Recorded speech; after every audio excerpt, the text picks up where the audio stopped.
Hi everyone and welcome to the System Design Pal. On this channel we do deep dives on various system design topics, and today we are going to talk about the coordination service and the implementation based on Zookeeper.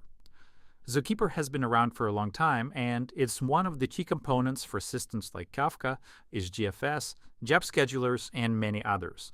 In this video we'll discuss the system design and specifically its three main components: the memory database, atomic broadcasts, and the request processor. We'll also talk about its implementation and features. We'll discuss group membership, leader election, linking services, and config management. The first one is locking, because threads or servers need to acquire a lock to perform a specific function and avoid race condition. The second one is group membership. As we have a lot of servers, they can fail at any time, so as that happens, the coordination service has to know about it and perform specific actions. The third one is the leader election. There has to be a leader server responsible for specific exclusive operations like writing or performing highly consistent reads. So what Zookeeper does is it provides all of it in the same place. It implements primitives that allow distributive systems to use and implement this functionality with Zookeeper. There are two main algorithms used for coordination service. The first one is Paxos, which Zookeeper uses, and the second one is Raft. Raft protocol is mostly used for highly consistent databases. For instance, the most popular implementation is etcd, which is used by Kubernetes Orchestrator. Zookeeper has a very similar design to a highly consistent key-value data store. It implements the same consensus-based writes and reads. At the high level, as you can see on the diagram, we have n nodes of the Zookeeper, and then we would have a leader node and replicas. Every single time you write data to Zookeeper, it goes through the leader node and then gets a quorum of nodes acknowledgements before committing the write. When you read data from Zookeeper, it goes through the master node to retrieve the most recent data. You can read data from the replica, but it needs to be fully up-to-date and consistent. However, Zookeeper provides a sync method that can be used before getting data from the replica to retrieve the most recent data, but we're going to talk about it later. If you compare Zookeeper design with a highly consistent key-value database design, there are a few differences. The first one is that all the writes have to go through the leader, but the clients can connect to replicas. The way it works is that Zookeeper decided to offload the number of connections and overhead from maintaining those connections from the leader to the replicas. Clients can connect to the replicas, and then the replica in turn will forward that request to the leader and go through the regular request processing workflow. This way, the master is not overloaded with maintaining so many different connections from the client, but it's still responsible for passing all the writes through its own request processor. The second difference is with the reading. There are multiple ways to read data from Zookeeper.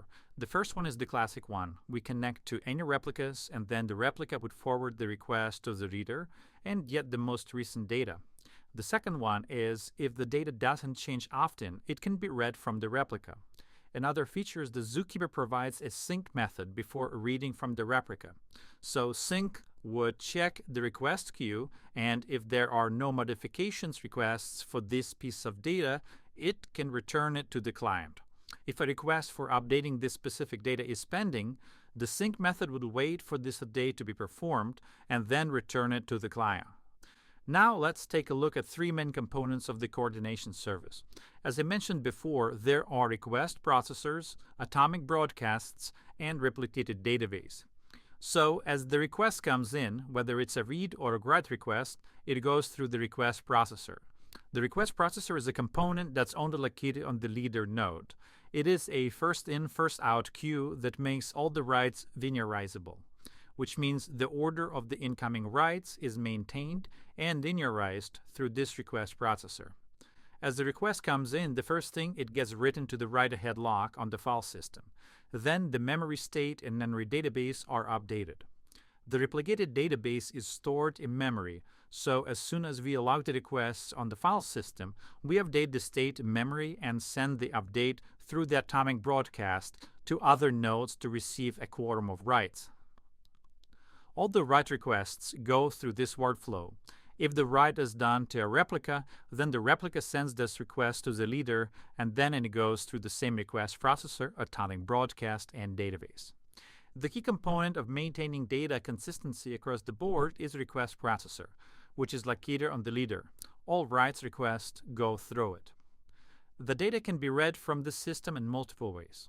The first and most consistent one is just sending requests to the leader. So the request goes through the request processor and gives the most recent and up-to-date data from the system. If we do this way, the request processor will be a bottleneck for all the reads. We can make a few improvements here. The first one, for instance, when the read request is sent to the cluster and ends up in the replica, the first thing we can do is check whether there is a write request in the request processor. And if there is no write requests, we can just read from replica, a local database, and return the value to the client. Since there is no write requests in the queue, it means that the read is consistent. On the other hand, if we receive a read request and see that there is a write request in our branch of the tree, then we would send the read request to the request processor and make sure that the read returns after an update is applied to a specific node. So as you can see, there are multiple ways to improve the performance of the reads and give the system the ability to read locally from replicas without every single time going to the reader. Now, what's the most efficient way to store the data, and what format do we use? Using a tree data structure is the most efficient way, and I'll explain why. All these features that we want to implement for coordination can be easily modeled as a tree data structure. For instance, if you want to implement a lock, we can represent that lock as a node, and all the threads that try to get that lock will be children of that node. If we want to have a group membership, for instance, we can represent a cluster as a node, and then all the children of that node will be nodes in the cluster. This way, if one of the nodes crashes, the child gets removed from the tree, and the cluster consistency remains. Config management storage can also be easily modeled as the tree. As you can see on this diagram, we can have an application and multiple threads. And as soon as one thread updates the config in the application, the other threads can be notified about the update and update their own state. So as you can see, the tree is a perfect model for storing all the information about the coordination. We would organize our tree using simple Unix-like file system directories, where every single directory would be called a node. As clients, we would interact with this tree through API calls, such as creating a node, setting data for the node, deleting a node, etc. Also, our nodes would be either permanent or ephemeral. A permanent node would be something that, when it gets created, remains there forever. For instance, it would be information about the specific configurations. Servers or processes that can crash at any time would be represented as ephemeral nodes. And the moment a session disappears to the specific node, that ephemeral node would be removed from our tree. We would also need functionality to get children for a specific node, because those children will represent specific objects like servers or processes. At the same time, we also need a watch functionality.